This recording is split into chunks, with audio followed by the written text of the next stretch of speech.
No, this is not clickbait. Yes, I did lose all 3 of my stingrays. How it happened is not uncommon at all.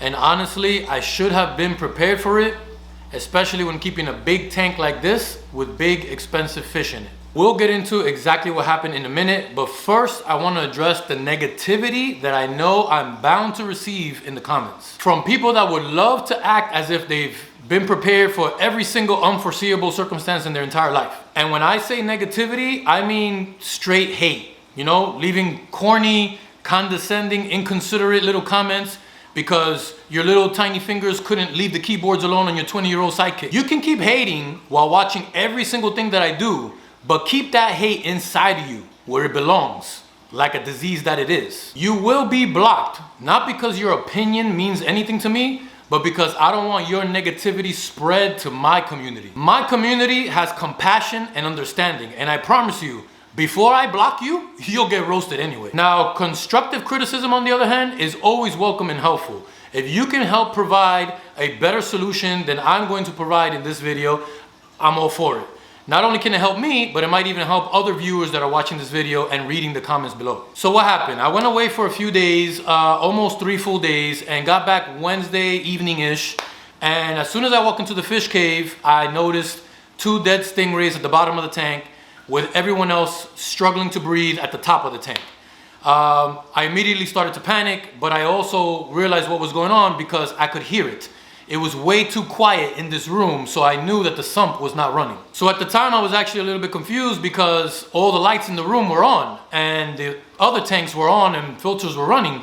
So I didn't understand why this one lost power. Later on, I came to realize that it was actually the power strip that tripped, and everything that's on this tank, the pumps and the wave makers, are all on the same power strip. Immediately after realizing that the sump wasn't on, the next thing I realized was that Carrot was actually still alive and struggling very hard. Instead of trying to figure out what caused the power outage and trying to restore it, my immediate reaction was just to try and save that one stingray. In my mind, Carrot was struggling more than everybody else, so I immediately got out a hospital tank, filled it with fresh, clean, oxygenated water, added a little bit of prime, threw in an air stone, and removed her and put her into that tank. After moving her into that tank is when I started investigating a little more, and that's when I found the power strip in the off position. I simply flipped the switch back on and everything turned on after that. Some of you may remember about a week or 2 ago, I posted a story on my Instagram about upgrading my electric panel. Now, I'm not saying that that had anything to do with it, but at the time of that work, power needed to be shut off. It was going to take 8 hours of work with the power off in order to upgrade the panel.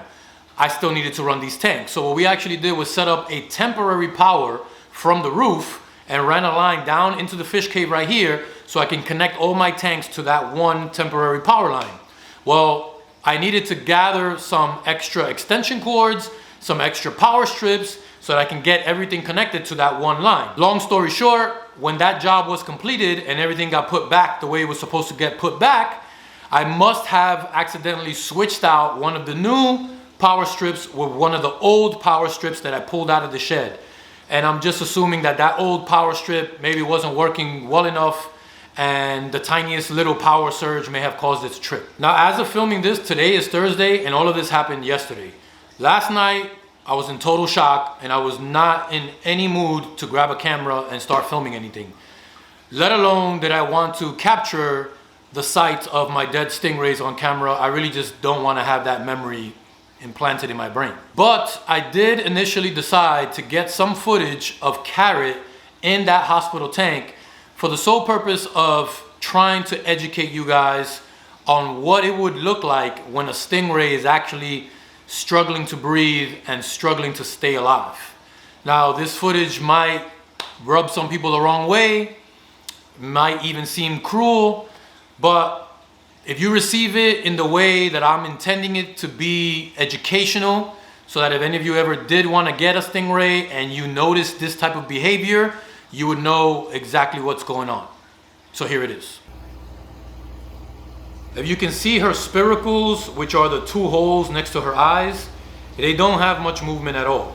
This is where you can say they inhale the water through, and then they exhale water through their gills from the bottom, from underneath. She is struggling to breathe, even in the tank with tons of oxygenated water.